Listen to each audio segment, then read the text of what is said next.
There are developments in the Middle East, specifically around the Rafah crossing, as Israeli forces appear to mobilise on potentially some move around the southern city of Rafah. Let's bring in our Middle East correspondent, Alison Horn, who's joining us once again from Jerusalem.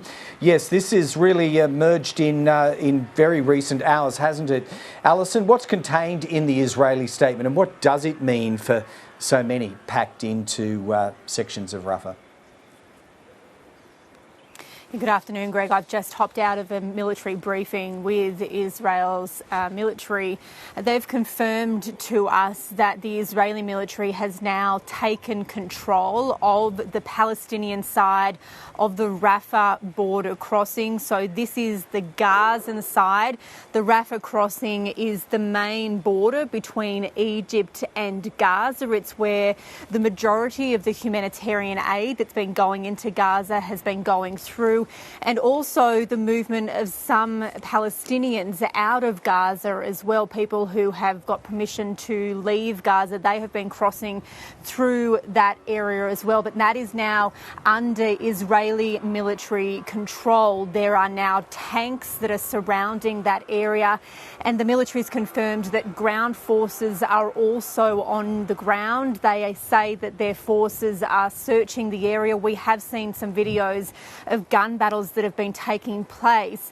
Now, the military says that the reason for its operation, and that's what they're calling it, into this area of Rafah, is because they have received, as they say, new intelligence that leads them to believe that Hamas militants have been operating out of that area. They're pointing specifically to an incident that happened a few days ago where a barrage of rockets was sent out of Rafah to the Kerem Shalom crossing, which is another of the border crossing where Israeli military personnel were stationed. And in that barrage of rockets, 4 soldiers were killed. The military says as a result of that, it's now launched what it's calling a targeted and specific operation in just this area of Rafah. They say that it is not a widespread operation across Rafah. They've pointed to 2 areas in the eastern parts of Rafah, which is where they yesterday dropped flyers for at least 100,000 people to be forcibly evacuated from that area.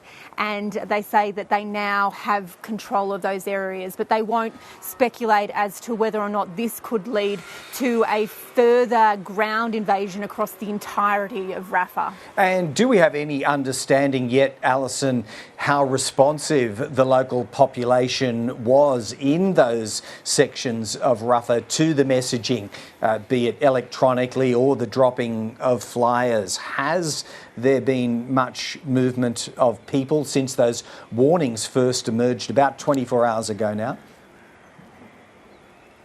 Yeah, it was 24 hours ago that those flyers were dropped from the sky. Text messages were sent to people there. There were warnings that were put out on Arab media.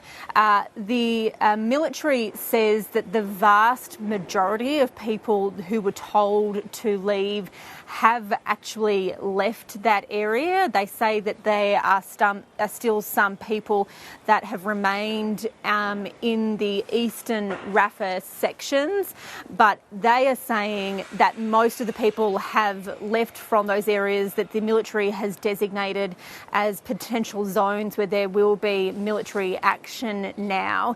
We do know, though, that from the rest of Rafah, there is a massive sense of fear and confusion from people on the ground. I've been speaking again this morning to many of my contacts on the ground in Rafah who spent quite a terrified night listening to constant Israeli bombs being dropped. They've described it as a fire belt of bombs being dropped into eastern Rafah and wondering whether or not those bombs will make their way over into other parts of Rafah. They're incredibly concerned about where they should go, about where would be a safe zone, even though Israel has said it has established a new humanitarian area for people to go to.